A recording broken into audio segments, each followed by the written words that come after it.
Palavra e Viola. Olá, tudo bem com você? Seja muito bem-vindo, muito bem-vinda a mais uma edição do Palavra e Viola aqui na IPP TV. Eita, coisa boa! Estamos de volta na telinha da sua TV missionária para louvar Deus ao som da viola caipira, para ouvir a voz dele também por meio dos quadros do nosso programa. Nosso querido irmão Ricardo Albuquerque daqui a pouco vem chegando, já está preparando lá, tá bom? Com o seu devocional, Meu Porto Seguro, é coisa boa para a nossa vida.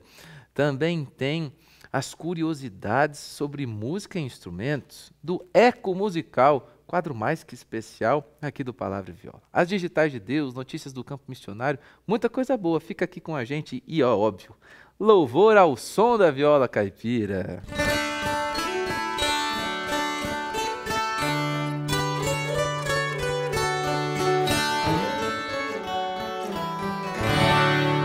Eram 100 ovelhas juntas no aprisco. Eram 100 ovelhas que o pastor cuidou. Porém, numa tarde, ao contá-las todas, lhe faltava uma, e triste chorou.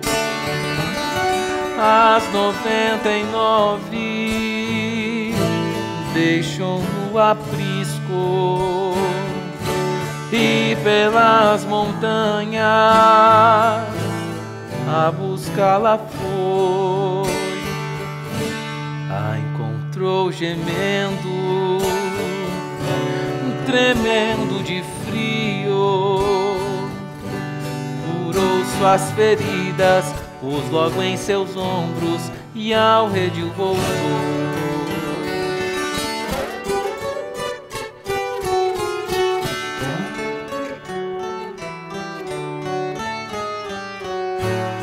Essa mesma história volta a repetir-se, pois muitas ovelhas perdidas estão, mas ainda hoje o pastor amado chora tuas feridas e quer te salvar. As 99 deixou no aprisco e pelas montanhas a buscá-la foi. A encontrou gemendo, tremendo de frio. Curou suas feridas, pôs logo em seus ombros e ao redil voltou. Curou suas feridas, pôs logo em seus ombros e ao redil voltou.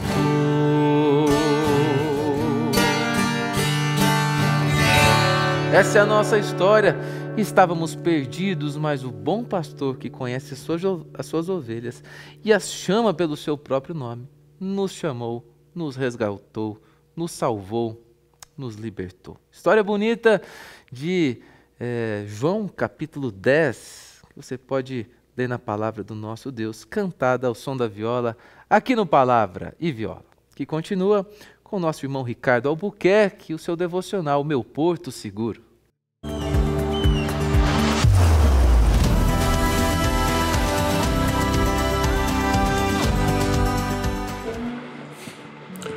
Olá, queridos irmãos, que a graça do Senhor Jesus, a santa paz de Deus, a consolação do Espírito Santo seja com a tua vida. Hoje estamos aqui para fazermos o nosso devocional e no nosso devocional de hoje nós leremos a Epístola de Paulo aos Colossenses, capítulo 1, nós leremos os versos 13 e 14. E eu convido a todos para que leiam a palavra de Deus comigo. Nós faremos a leitura destes 2 versículos para meditarmos sobre o seguinte tema: um tratado cristológico, o mais profundo dos escritos de Paulo. O que leremos aqui traz um subtítulo desta tradução, que é o seguinte: a excelência da pessoa e da obra de Cristo. Versos 13 e 14 diz: Ele nos libertou do império das trevas e nos transportou para o reino do Filho do seu amor, no qual temos a redenção, a remissão dos pecados. Eu gosto de chamar a carta aos Colossenses de verdadeiro tratado cristológico. Por quê? Porque nela nós encontramos uma das mais densas e belas exposições sobre a identidade e obra de Cristo em todo o Novo Testamento. E eu lanço aqui um desafio para que todos leiamos na íntegra esta epístola, que é muito curta e deve ser lida por todos nós. Bom, mas antes de avançarmos, é importante esclarecer o que significa cristologia. Bom, cristologia é um ramo da teologia que se dedica a compreender profundamente quem é Jesus Cristo, a sua natureza, a sua missão, sua relação com o Pai, com a Trindade e com a humanidade. Em outras palavras, a cristologia busca responder uma pergunta fundamental, que é a pergunta de muitos também: quem é este Jesus em quem nós cremos? O que ele realizou para a salvação do mundo? O contexto desta carta é decisivo para entendê-la. Paulo escrevia aos cristãos de uma região de Colossos. Era uma pequena cidade numa região da Frígia, na Ásia Menor. Hoje seria um território central da Turquia. Paulo escreveu provavelmente por volta dos anos 60 depois de Cristo, durante a sua prisão. Então esta é uma das cartas da prisão. Aquela comunidade não havia sido fundada diretamente por Paulo, mas por Epáfras, que era um dos cooperadores de Paulo. E o motivo que levou Paulo a escrever esta carta é pastoral e doutrinário. Haviam surgido ali no meio daquela comunidade ensinamentos que ameaçavam a fé dos colossenses. Uma espécie de sincretismo religioso que misturava elementos judaicos como observâncias legais, observâncias de rituais, com especulações filosóficas e práticas que contrariavam as Escrituras. Essa heresia, então, que estava perambulando dentro da igreja de Colossos, diminuía a centralidade de Cristo, apresentando Cristo, então, como apenas um entre os vários intermediários espirituais da humanidade. Paulo, então, escreve para reafirmar a supremacia absoluta de Cristo e a suficiência da sua obra redentora. O coração desta carta está em um verdadeiro hino, que eu chamo de hino cristológico de Colossenses, que está no primeiro capítulo, dos versos 15 a 20, onde Paulo proclama, e este é um dos mais belíssimos textos da Escritura, que Cristo é a imagem do Deus invisível, o primogênito de toda a criação, aquele por meio de quem e para quem todas as coisas foram criadas. Paulo dizia que ele é antes de tudo e nele tudo subsiste. Mais ainda, ele dizia que Cristo é o cabeça do corpo, a cabeça da igreja, é o reconciliador de todas as coisas pelo sangue da sua cruz. Aqui está a essência desse tratado cristológico. Cristo não foi apenas um mestre, um profeta, mas ele é o centro cósmico da criação e da redenção. E eu repito, ele é chamado de o autor da criação, ou seja, sem ele, nada do que foi criado, céus e terra, teriam sido. A partir dessa base, Paulo desenvolve alguns pontos fundamentais. Primeiro, ele insiste que os colossenses não precisavam buscar plenitude em filosofias humanas ou em práticas religiosas exteriores. E ele dizia, por quê? Porque toda a plenitude da divindade habita corporalmente em Cristo. Você quer ser pleno? Esteja em Cristo. Esta era a mensagem de Paulo. Segundo ponto, ele mostrava que a vida cristã era a participação ativa nessa realidade, ou seja, os fiéis morreram com Cristo, ressuscitaram com Ele. Desse modo, estes fiéis, estes cristãos, devem buscar as coisas do alto e revestirem-se do novo homem. Terceiro ponto, e eu estou aqui fazendo um resumo e passeando por Colossenses. Paulo aplica essa nova identidade às relações concretas. A vida em Cristo deve, de fato, transformar a vida do cristão em comunidade, na vida familiar, no matrimônio, no trabalho, sempre debaixo do senhorio de Cristo. Assim, queridos irmãos, a carta aos Colossenses pode ser resumida como um chamado à centralidade de Cristo em todas as dimensões da existência. Contra qualquer tentativa de reduzir Jesus a um mediador secundário. Paulo afirmava que ele era o fundamento e é o redentor da humanidade. Contra qualquer espiritualidade que busque segurança em ritos, em filosofias, em liturgias, em simpatias, Paulo proclamava que em Cristo nós já possuímos esta plenitude de vida. E contra qualquer fé meramente abstrata, ele mostra que a união com Cristo deve ser traduzida em uma vida nova, que é marcada pelo amor, pela paz e pela gratidão. Repita e não aceitem que digam o contrário.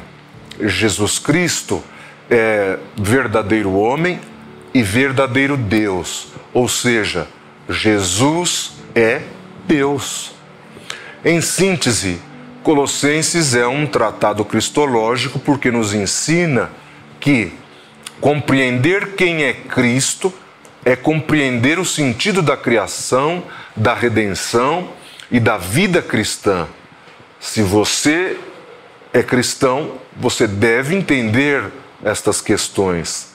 Tudo converge para Cristo, tudo subsiste em Cristo e tudo encontra em Cristo a sua plenitude. Vejam, se cristologia é a reflexão sobre identidade e obra de Cristo, então não há igreja sem Cristo, nem há possibilidade de culto cristão sem a proclamação da vida de Jesus, nascimento, morte, ressurreição, ascensão e promessa de retorno.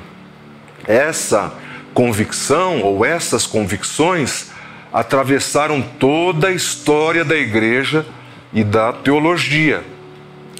A única pregação legítima da igreja deve ser a pregação de Cristo e Cristo crucificado.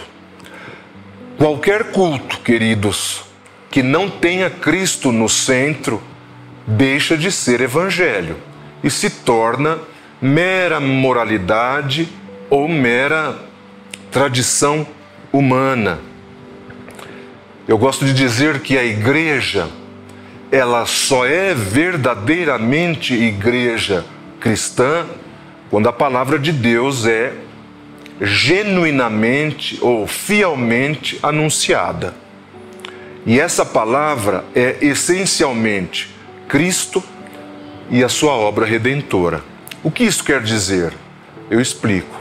Quer dizer que a centralidade de Cristo é o critério de autenticidade da igreja. Ou seja, para eu atestar se aquela igreja é autenticamente cristã ou não.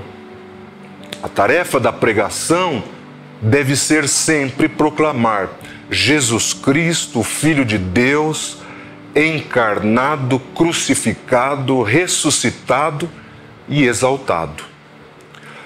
Qualquer mensagem que não seja cristológica ou cristocêntrica, como gostam de dizer, não pode ser chamada em hipótese alguma de pregação cristã.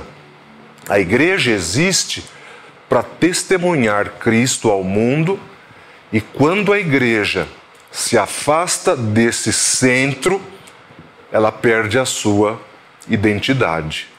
Em síntese, em diferentes tradições e épocas, todos concordam com um ponto: é impossível que uma comunidade se diga cristã se ela não proclama Cristo em seus cultos públicos. Repito novamente, para ficar gravado na tua mente e no teu coração. Ou seja, nascimento de Jesus, cumprindo as profecias do Antigo Testamento, vida, morte, ressurreição, ascensão e retorno. Não são apenas temas, entre outros, mas constituem e devem ser o próprio núcleo da fé da igreja e da casa do cristão. A igreja pode falar sobre outros temas, falar de ética, de justiça social, de espiritualidade, de vida prática, mas se ela não falar de Cristo em todos os encontros, ela deixa de ser igreja. Eu quero deixar aqui uma recomendação a você que me ouve.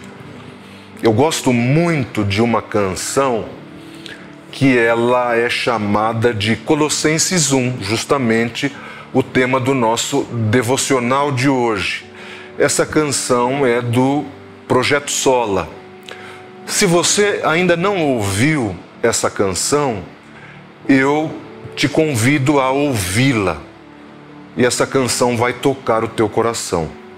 O Projeto Sola, ele nasceu da união de dois músicos e teólogos, meus queridos amigos e irmãos, pastor Guilherme Andrade e pastor Guilherme Yamarino, que são da Igreja Presbiteriana de Alphaville. Eles, apaixonados por teologia reformada e por música folk, nasce então o Projeto Sola. A proposta é justamente compor canções que apontem para Jesus, que sejam sim esteticamente belas, que falem ao coração dos jovens, mas ao mesmo tempo teologicamente ortodoxas, didáticas, cristológicas, servindo para edificar a igreja e glorificar a Cristo. Não existe evangelho, nem pregação, nem canção gospel sem Cristo. O nome desse projeto, inclusive, nos remete aos 5 solas da Reforma Protestante, que funcionam como norte para toda a produção artística e de fé e prática. Eu termino abrindo este parêntese, concluindo então que a cristologia não é um mero detalhe ou um apêndice da nossa fé, mas é a espinha dorsal de todo o sistema doutrinário do cristianismo. A igreja, hoje, e você é a igreja, é chamada a repetir sem cessar, em cada geração, em cada culto, em cada encontro familiar, em cada discipulado, em cada encontro de pequenos grupos. Repita isso: Cristo vive, Cristo reina e Cristo voltará. Essa é a imagem que a sustenta, que a define e que envia esta igreja ao mundo. Eu falo com os proclamadores do Evangelho. Proclame esta verdade e que você seja impactado, que você seja influenciado e influenciada por estas verdades cristológicas. Deus te abençoe.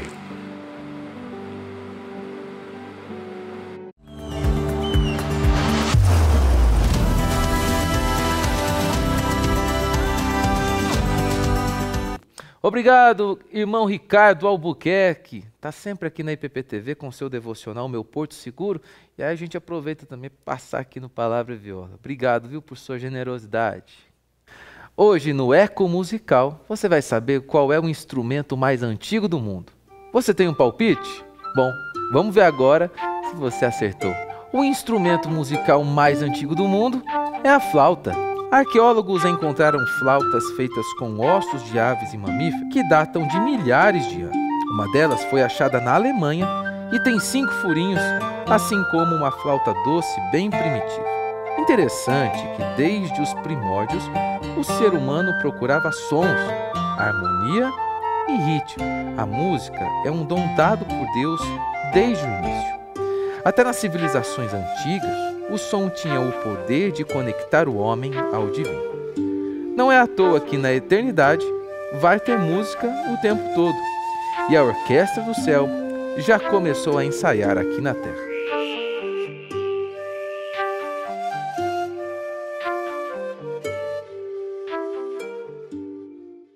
No Palavra e Viola, as digitais de Deus.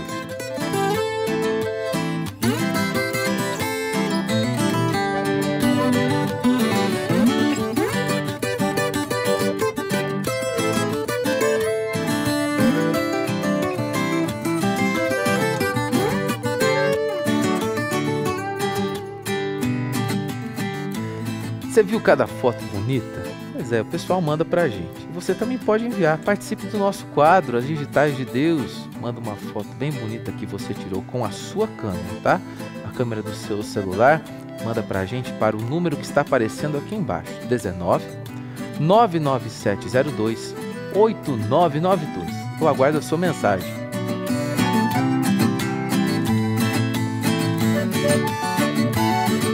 A Editora Ezion tem muitos lançamentos e um deles você vê agora.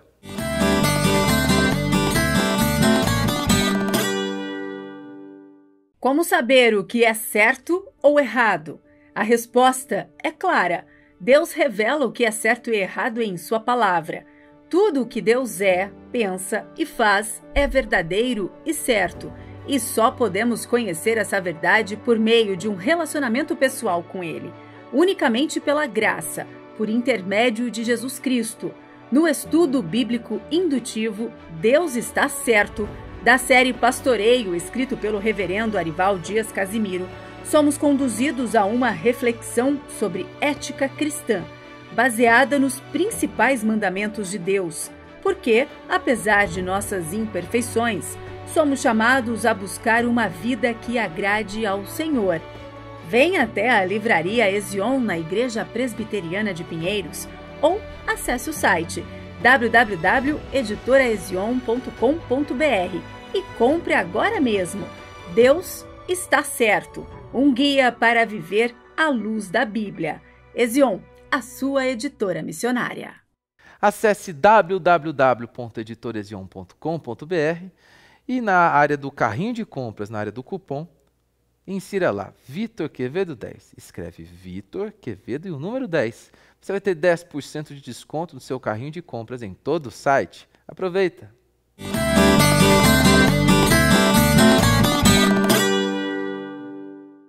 Agora chegou a hora de termos uma prosa com Deus. Salmo 126. Consolo para os que choram. Quando o Senhor restaurou a sorte de Sião, ficamos como quem sonha. Então a nossa boca se encheu de riso e a nossa língua de júbilo. Então entre as nações se dizia: grandes coisas o Senhor tem feito por eles. De fato, grandes coisas o Senhor fez por nós. Por isso, estamos alegres. Restaura, Senhor, a nossa sorte, como as torrentes no Negueb. Os que com lágrimas semeiam, com júbilo ceifarão. Quem sai andando e chorando enquanto semeia, voltará com júbilo, trazendo os seus feixes. Nós podemos dividir esse salmo em duas partes. A primeira delas, uma alegria do povo que saiu do exílio na Babilônia e agora, pelo decreto do rei Ciro, está voltando para o seu local de origem. Então, as nações, todas comandadas pelo reino babilônico, diziam do povo de Deus que Deus tinha feito grandes coisas por eles. Pois bem, testificando que há um verdadeiro Deus, testificando que o Deus deste povo deveria ser adorado pelas outras nações também. Nós somos testemunhos da existência e da bondade de Deus, bem como de sua fidelidade. Assim como outros povos diziam isso do povo de Deus, as pessoas que nos cercam também devem dizer isso do nosso Deus. E este testemunho deve glorificar ao nosso Deus e evangelizar as pessoas. Agora, a partir do verso 4, nós encontramos uma outra realidade. Porque havia naquele local uma terra arrasada pela própria intromissão ali da Babilônia. E o pedido do povo de Deus é para que Deus restaure a sorte, ou seja, vire o jogo do seu povo como as torrentes no Negueb. Há aqui uma terra seca, uma terra árida, que vai receber uma chuva torrencial. A chuva de cabeceira, a chuva que inunda tudo. Essa chuva que transformava um deserto, a aridez, em um solo fértil, porque trazia os nutrientes conforme ia passando pelas terras acima. Tendo chorado por ter semeado numa terra arrasada, mas crendo na provisão da chuva torrencial de Deus, há certeza no coração dos peregrinos. Os que com lágrimas semeiam, com júbilo ceifarão. Quem sai andando e chorando enquanto semeia, voltará com júbilo, trazendo os seus feixes. Que Deus derrame a água da vida, como as torrentes do Negueb, na sua família, nos seus negócios e na sua descendência também.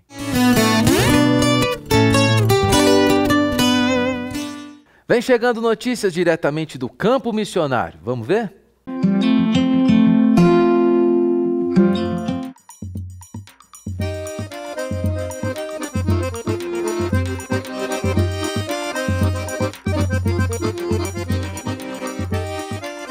O estado do Ceará também fez parte da jornada realizada pela liderança da Junta Missionária de Pinheiros.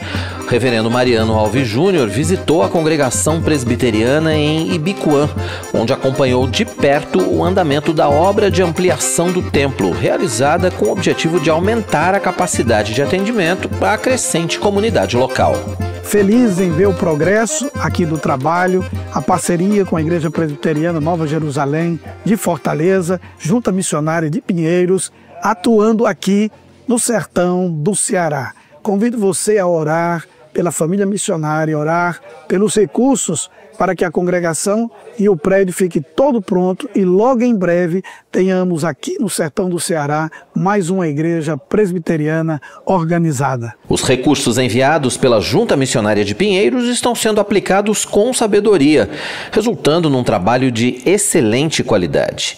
A congregação é fruto de uma parceria com a Igreja Presbiteriana Nova Jerusalém de Fortaleza, que tem investido no avanço da obra missionária na região. Quero agradecer a toda a junta na pessoa do reverendo Arival Dias, homem de Deus que tem uma leitura correta de reino de Deus e de levar o evangelho a todos os lugares. Que Deus abençoe o reverendo, Deus abençoe esta igreja que tem uma visão missionária esplendorosa e abençoada do Senhor. A gente demoliu o primeiro templo e começamos uma nova igreja ali. E já estamos em fase de conclusão, de acabamento, e um templo maravilhoso, lindo. Até o reverendo brincando, a igreja ficou uma boneca, na verdade muito linda, maravilhosa, e nós só temos que agradecer a Deus, essa parceria que tanto tem nos ajudado. Mas não seria possível realizar se não tivesse essa tão grande contribuição que tem nos servido bastante, que tem nos ajudado, e nós temos orado muito pelo trabalho de Pinheiros, por aquela amada igreja ali que tem contribuído, que não tem medido esforço de nos ajudar.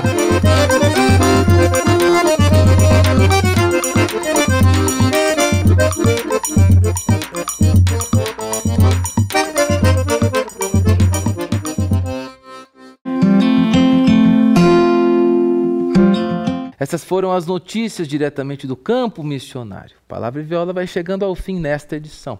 Mas você sabe que todo sábado, 7h30 da manhã, aqui na IPP TV, tem edições inéditas do nosso programa. Não perca, viu? Estamos recebendo aqui a Bia novamente. Então, todo programa nós vamos estar junto aqui, né, Bia? Todo programa a gente vai estar junto aqui. É isso aí, a Bia mandou, nós obedece, que ela é produtora. Aliás, vamos mandar um abraço também para o Quirino, nosso querido diretor. Deus te abençoe, viu, meu irmão? A Daísa também lá no estúdio. Beijo, querido. Um beijo da Isa. O Moisés, que edita o nosso programa. O Moisés, muito querido também. O Chalé. O Chalé. Agora tá aqui com a gente é o Matheus Solidade e o Luciano também. Solidade e Luciano. Benção, viu? Um dia nós vamos mostrar eles aqui. Bom, vamos terminar cantando? Bora, vamos lá. Ser?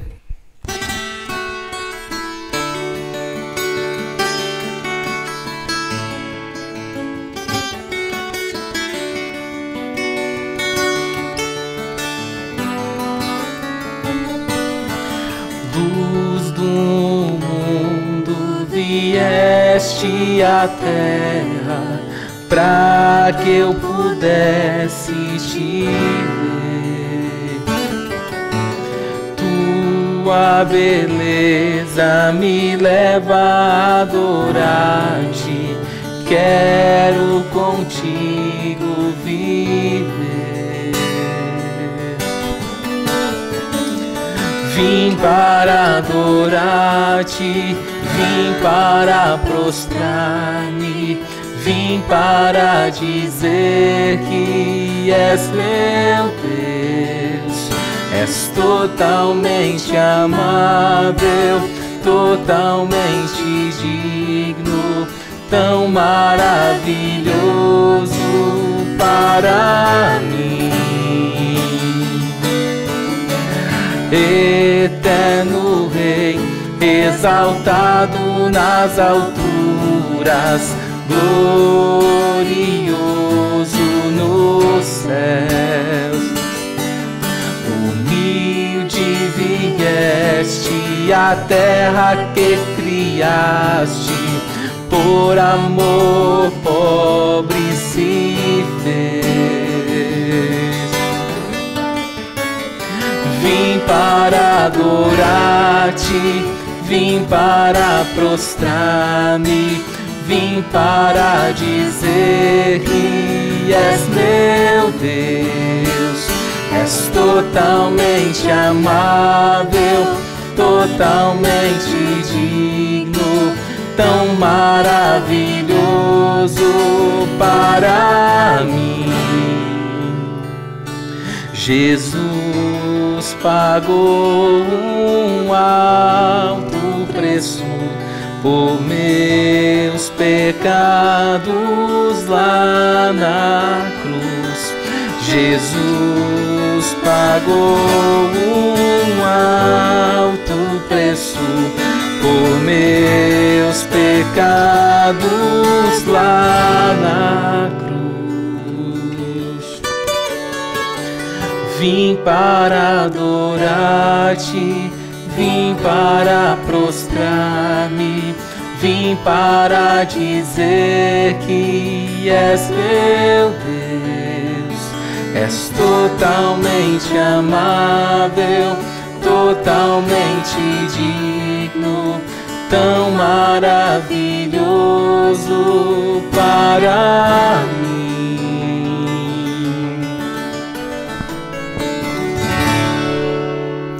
Obrigado, viu, pela sua audiência, pela sua companhia. A gente volta na próxima edição do Palavra e Viola. Obrigado, Bia. Obrigada, eu que agradeço. Tamo junto, Deus te abençoe. Até lá, viu?